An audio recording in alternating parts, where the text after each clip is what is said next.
In Mapwork, many learners can measure distance correctly, but still lose marks when the question brings in height. The exam may ask you to find the difference in height between 2 points, convert map distance into real ground distance, and then use both values to calculate gradient.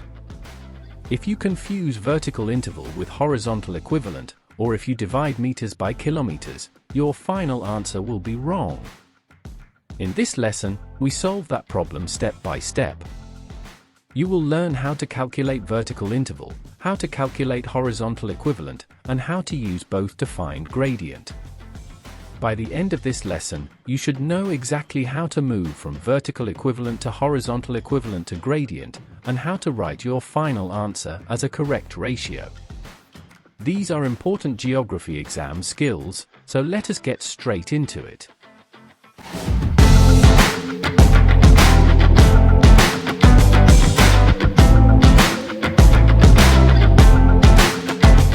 Before we calculate vertical interval, let us quickly revise how height is shown on a topographic map. Height on a topographic map is shown in meters above sea level. There are 3 common ways height is shown. The first is contour lines. These are lines that join places at the same height above sea level. A spot height shows the exact height of a specific point. On the map, it is usually shown by a small dot with a number next to it.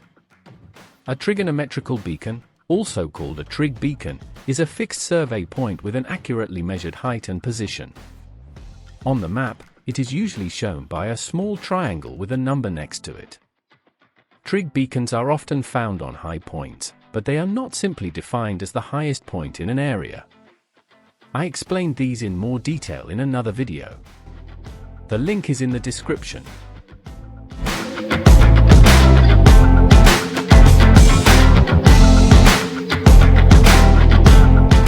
What is vertical interval? Vertical interval, or VI, is the difference in height between 2 points. It tells us how much higher or lower one point is compared to another. The formula is vertical interval equals higher height minus lower height. For example, point A is 820 meters. Point B is 760 meters. To find the vertical interval, subtract the lower height from the higher height. 820 minus 760 equals 60. So the vertical interval is 60 meters. Remember, vertical interval is always written in meters. Even if the land is going downhill from point A to point B, the vertical interval is written as the difference in height. So do not write a negative answer for gradient calculations. Use the height difference. A common mistake is reading the wrong contour value. For example, a learner may see contour lines increasing by 20 meters, but accidentally count them as 10 meters or 50 meters. Another mistake is subtracting in the wrong order and getting a negative answer. For gradient, we normally use a higher height minus lower height. So, if point A is 820 meters and point B is 760 meters, the answer is not negative 60 meters. The vertical interval is 60 meters. The direction can tell us whether the land is going uphill or downhill, but the height difference itself is 60 meters.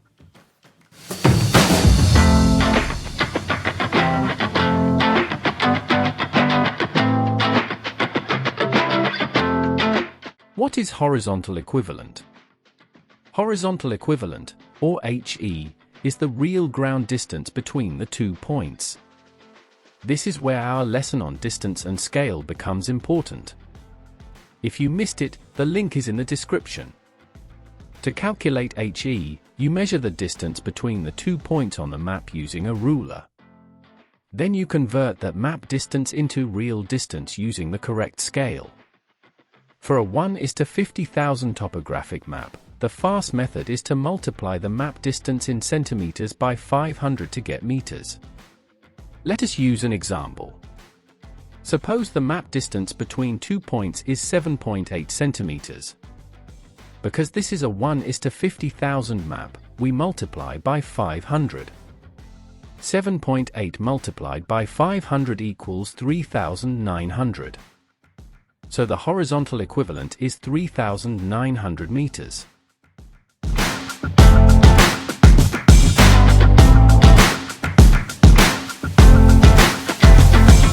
Let us make the difference very clear.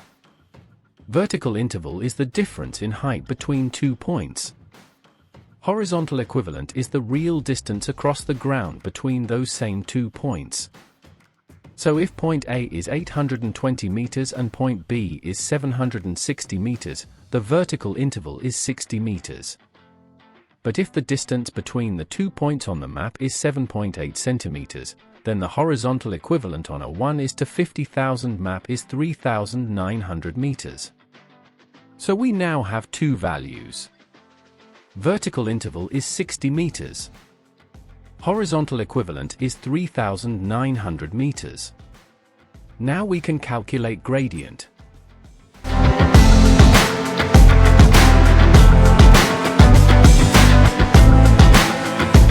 Gradient tells us how steep a slope is. The formula is gradient equals vertical interval divided by horizontal equivalent. In short, gradient equals VI over HE. Using our example, VI equals 60 meters. HE equals 3,900 meters. So, the gradient is 60 over 3,900. To write this as a ratio, divide both numbers by 60. 60 divided by 60 equals 1. 3,900 divided by 60 equals 65. So the gradient is 1:65. This means that for every 1 meter of height change, there are 65 meters of horizontal distance.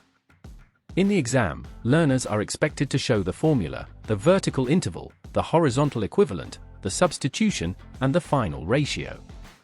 Past exam papers also show horizontal equivalent being calculated from the measured map distance, using either the topographic map scale or the orthophoto map scale. Remember, gradient is a ratio. It has no units.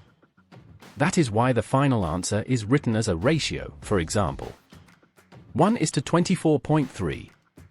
Also, when calculating gradient, make sure you are using the same units. You must divide meters by meters, not meters by kilometers. For example, if your vertical interval is in meters, your horizontal equivalent must also be in meters before you calculate the gradient. This is very important because if the units are different, the final gradient will be wrong. How do we know if the slope is steep or gentle? Once we have the gradient ratio, we can describe the slope. A smaller second number means a steeper slope. A larger second number means a gentler slope. For example, a gradient of 1:20 is steeper than a gradient of 1:100. Why? Because with 1:20, the land rises 1 meter over only 20 meters of horizontal distance. But with 1:100, the land rises 1 meter over 100 meters of horizontal distance. That means the height change is spread over a longer distance, so the slope is gentler. Remember this. The smaller the second number, the steeper the slope. The bigger the second number, the gentler the slope. Now let us tackle a real exam-style gradient question. The question asks us to calculate the average gradient from spot height 1463 at point F in block A2, to the benchmark at point G in block C2. The map is provided in the downloads, so if it is not clear on the screen, please open the downloaded map and follow along. Step 1 is to find the vertical interval. From the map, point F is 1,463 meters above sea level. The benchmark at point G is 1,183,3 meters above sea level. So we subtract 1463 minus 1,183,3 equals 279,7 meters. So the vertical interval is 279,7 meters. Step 2 is to use the horizontal equivalent. In this question, the horizontal equivalent is given as 3,000 meters. Step 3 is to apply the gradient formula. gradient equals vertical interval over horizontal equivalent. So we write 279,7 over 3000. To express this as a ratio, divide both sides by 279,7. This gives us 1:10,72. Therefore, the average gradient from point F to point G is 1:10,72.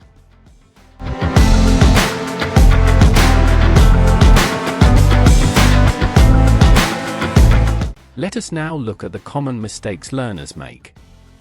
The first mistake is reading the wrong height. This can happen when you choose the wrong contour line, or confuse a spot height with a nearby contour value. The second mistake is confusing VI and HE. Remember, VI is the height difference, while HE is the horizontal ground distance. The third mistake is using the wrong scale. On a 1:50,000 map, multiply centimeters by 500 to get meters.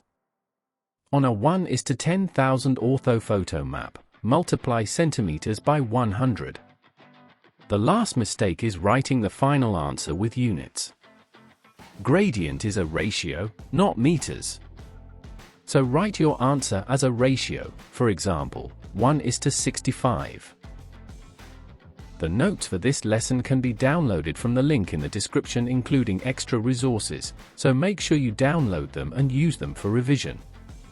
Before this video ends, do the questions that appear on screen before the answers pop up. Pause the video as you go. In the next class, we will continue building our Mapwork skills with true bearing and magnetic declination. And trust me, after that lesson, you will not be lost on the map, even if your compass tries to confuse you. This is Magfar Online, where learning never stops. Stay curious, stay sharp, and I will see you in the next lesson.